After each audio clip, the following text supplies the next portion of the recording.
Syederalun Satreskrim Polres Aceh Singkil menggelar rekonstruksi ulang kasus meninggalnya FI, bocah laki-laki berusia 4 tahun akibat direndam secara bergantian oleh ayah kandung dan ibu tirinya pada Rabu 21 Februari 2024.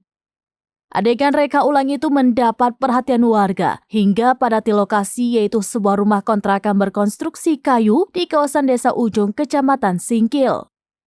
Kondisi tersebut membuat polisi harus bekerja keras untuk membatasi warga agar tidak merangsek ke lokasi rekonstruksi.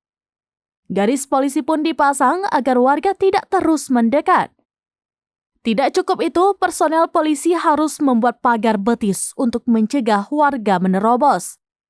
Saat tersangka peragakan adegan, warga berkali-kali berteriak melampiaskan kekesalannya.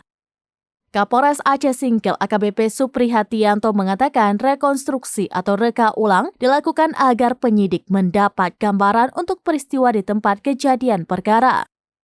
Pada kesempatan itu, ia juga menyinggung pentingnya pendampingan psikologi kepada kakak korban yang berusia 5 tahun. Pendampingan psikologis penting agar trauma yang dialaminya segera pulih.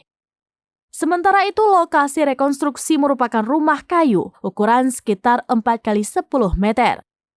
Di rumah itu, FI dan kakaknya AF 5 tahun tinggal bersama ayah kandungnya SA 49 tahun dan ibu tirinya IR 25 tahun.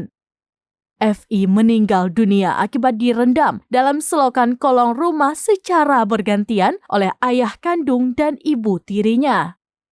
Kejadian itu disaksikan oleh AF. Selain menjadi saksi, AF juga mengalami kekerasan sehingga mengalami trauma mendalam. Dari Aceh Singkil, Dede Rosadi, serambinews.com.